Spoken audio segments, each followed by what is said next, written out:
अस्सलामुअलैकुम। आज हम इस वीडियो में बताएंगे कि आप नेदरलैंड का वीज़ा के लिए जो डॉक्यूमेंट होता है, टूरिस्ट वीज़े के डॉक्यूमेंट के लिए क्या क्या डॉक्यूमेंट चाहिए होते हैं।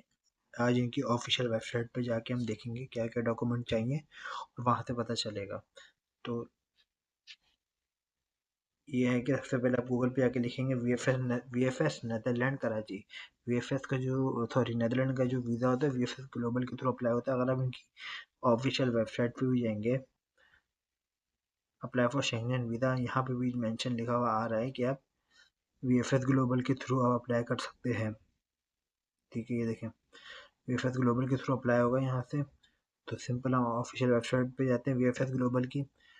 तो यहाँ पे हम ये वीएफएस ग्लोबल की वेबसाइट पे आ गए। ठीक है, अब क्या करेंगे, यहाँ पे हम apply for a visa start now पे हम चेक लगाएंगे और आइडेंटिफाई योर वीज़ा। ठीक है, ये पूछ रहे हैं आपको कौन सा वीज़ा चाहिए, वीज़ा कैटेगरी सिलेक्ट करेंगे हम। तो यहाँ पे हम क्लिक करेंगे, देन उसके बाद ये देखें apply for visa to Netherland in Pakistan. ठीक है, अब यहाँ से ये पूछ रहा है कि अब आपको वीज़ा सिलेक्ट करना है कौन सा। तो यहाँ पे आप देख सकते हैं बहुत सारे आ रहे हैं, short stay, tourist, business, visiting, airport, transit, entry, बहुत सारे। तो आपको जो सिलेक्ट करना है वो आप सिलेक्ट कर सकते हैं। ठीक है, तो हमें इस केस में मुझे चाहिए टूरिस्ट वीज़ा। मैं टूरिस्ट वीज़े की बात कर रहा हूँ, मैं क्या क्या डॉक्यूमेंट चाहिए होते हैं। ठीक है, तो इसकी जो वीज़ा फीस है वो आप देख सकते हैं यहाँ पे।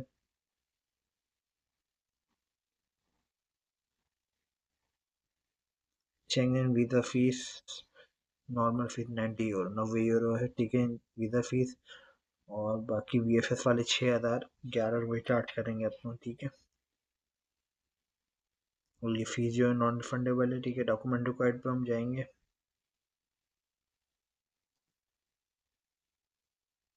तो ये देखें, ये इनके डॉक्यूमेंट आ गए, check list for visa application, tourism and visiting for family and friends, kingdom of Netherland. देखें, नेदरलैंड की ऑफिशियल वेबसाइट की ये फाइल है। ठीक है, पीडीएफ फाइल है। तो सबसे पहले क्या लिखा हुआ है इन्होंने, for every document you must provide original and one copy. Original भी दें और उसकी कॉपी भी दें, और ट्रांसलेट होने चाहिए इंग्लिश में, फ्रेंच में, डच में या स्पेनिश में। ठीक है, और जो डॉक्यूमेंट सबमिट होंगे वो आपको रिटर्न नहीं मिलेंगे, सिर्फ पासपोर्ट आपको मिलेगा। ट्रैवल डॉक्यूमेंट जो है, ट्रैवल डॉक्यूमेंट मतलब पासपोर्ट को कहते हैं। ठीक है, देखें वीज़ा एप्लीकेशन फॉर्म चाहिए। ठीक है, ट्रैवल डॉक्यूमेंट चाहिए, पासपोर्ट और अदर ट्रैवल डॉक्यूमेंट मतलब नया पासपोर्ट जो, और अगर आपके पास कोई एक्सपायर पासपोर्ट है वो भी डाल दिएगा, दे दिएगा। ठीक है, copy of all passport pages. ठीक है, सारे पासपोर्ट के पेजेस की कॉपी चाहिए। ठीक है, अच्छा, इसमें ये बोल रहे हैं कि आपका जो पासपोर्ट है 3 महीने पहले वैलिड होना चाहिए शेंगेन एरिया से जाने से पहले, और उसमें 2 वीज़े के पेज खाली होने चाहिए। ठीक है, अब तीसरे में देखिए, दो शायद ये 3 पॉइंट में इनके क्या आता है, नेशनल CNIC की कॉपी मांग रहे हैं। ठीक है, सबके पास होती है। अब ये पूछ रहे हैं एविडेंस ऑफ लीगल रेजिडेंस, ये उनके लिए जो पाकिस्तान में आके रहते हैं, मतलब कोई दूसरी कंट्री में आके पाकिस्तान में आके रह रहे हैं, पाकिस्तान का रेजिडेंट परमिट पे रहते हो, ये उनके लिए। ठीक है, अब फोटो चाहिए इनको, फोटो का लैंड में जाके आप देख सकते हैं, यहाँ पे जाके फोटो स्पेसिफिकेशन में जाके सारी डिटेल्स दी हुई इन्होंने। ठीक है, सारी डिटेल्स दी हुई, आप पढ़ लीजिएगा।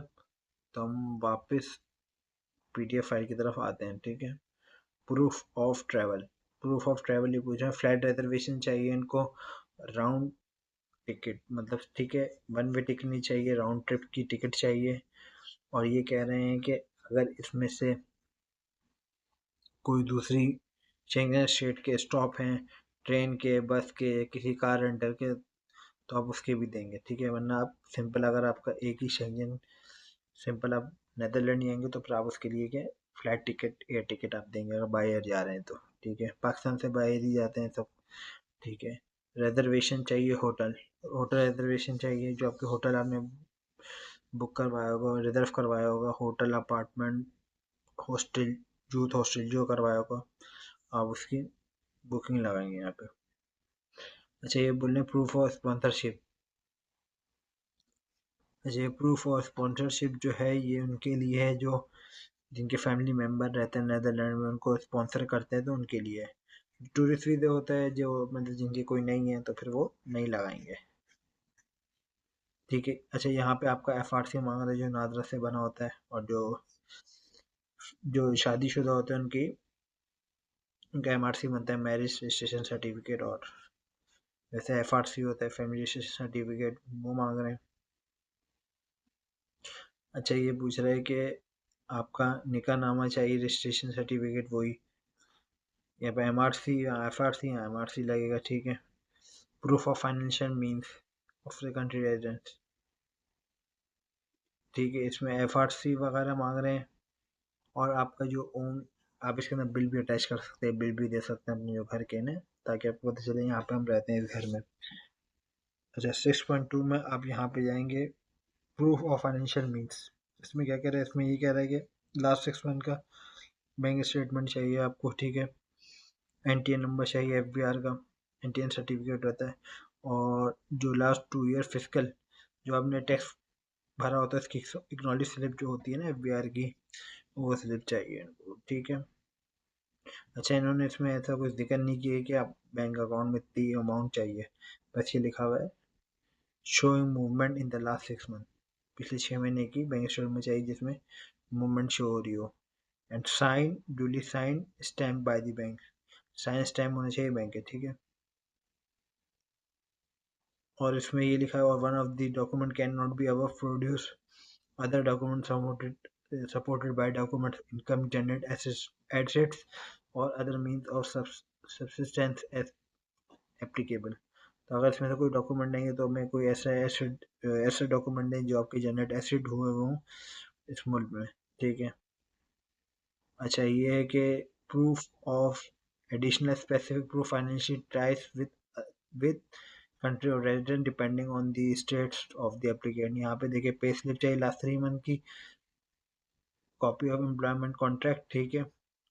और एक लेटर चाहिए अप्रूवल लीव का, जिसमें ये लिखा हो कि आपकी लीव अप्रूव कर रहे इस दिन से इस दिन तक, आपकी पोजीशन चाहिए, सैलरी लिखी होनी चाहिए, कितने टाइम से आप काम कर रहे हैं, एम्प्लॉयमेंट पर्पस और एब्सेंट, और पर्पस ऑफ एब्सेंट मतलब किस वजह से एब्सेंट हो रहे हैं, और कॉन्टैक्ट नंबर ऑफ एम्प्लॉयर। ठीक है।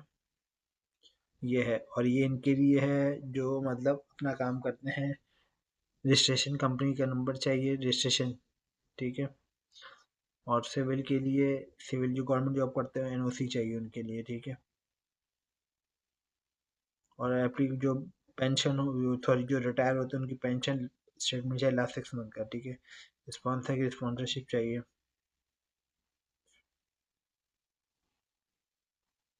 और ये बोलना है कि कोई एप्लीकेंट जैसे किसी पे इंडिपेंडेंट होता है फाइनेंशियली तौर पे, तो उसका FRC लगेगा, तो उससे भी ये देख सकते जान सकते हैं कि उसका आपको FRC लगाना पड़ेगा फैमिली का, तो उससे पता चल जाएगा। ठीक है। अच्छा, ये इसमें बोल रहे हैं कि जो छोटे जो होते हैं, मतलब जो 18 साल से उम्र के जो छोटे बच्चे होते हैं उनके लिए ये कि जो ट्रैवल कर रहे हैं उनके लिए कॉपी ऑफ CNAC की कॉपी लगेगी, वालिद वालदैन की। ठीक है। इनरोलमेंट, और स्कूल में पढ़ रहे हैं तो उसकी लगेगी enrolment school copy, copy of court order establish family registration guardianship for the purpose of intent detail trip. ठीक है, ये लेटर भी चाहिए होगा। और अगर कोई बच्चा यूनिवर्सिटी में पढ़ रहा है तो उसको यूनिवर्सिटी का एनरोलमेंट कार्ड या स्टूडेंट कार्ड चाहिए होगा, हेल्थ इंश्योरेंस चाहिए होगी, ये शेंगन वीज़े में लाजमी चाहिए होता है हेल्थ इंश्योरेंस। ठीक है। और ड्यूरेशन स्टे कब तक होगा, मतलब ये, सॉरी ड्यूरेशन स्टे क्या मैं कह रहा हूँ, ये जो होता है इंश्योरेंस जो है वैलिड कब तक होगी शेंगन एरिया में, तो वो लिखना है। एटलीस्ट 3,000 यूरो तक की हो। सही है। ये कह रहा है visa resident permit which is entry to final destination after your visiting Schengen area. तो आपसे ये बोल रहा है कि रेजिडेंट परमिट और पासपोर्ट हो आपके पास जब आप शेंगन एरिया से वापस आएंगे, तो दैट सी बात है, हम जब आएंगे तो हमारे पास उस कंट्री का पासपोर्ट होगा, रेजिडेंट कार्ड होगा, मतलब CNAC पाकिस्तान का हमारे पास अवेलेबल है, तो हमारे पास वो डॉक्यूमेंट अवेलेबल है। जी हम अवेलेबल है तो हम चेक लगाएंगे। ठीक है। पेमेंट फीस हमने पे करेंगे। तो ये देखें यहाँ लास्ट में लिखा है list of document to be presented with applicant from Pakistan according to the Commission implementing decision 1410/2018 by the European Commission in conformity with the list of supporting documents। तो ये थे इनकी डॉक्यूमेंट्स की चेकलिस्ट। तो आप ये सब डॉक्यूमेंट जमा कराएंगे जो जो आपके केस में है। जैसे किसी का अब इसमें बता रहे हैं कि सॉरी जो होता है स्पॉन्सरशिप लेटर, अब किसी का कोई नहीं रहता नीदरलैंड में तो फिर वो होटल बुकिंग लगाएगा उसके अंदर।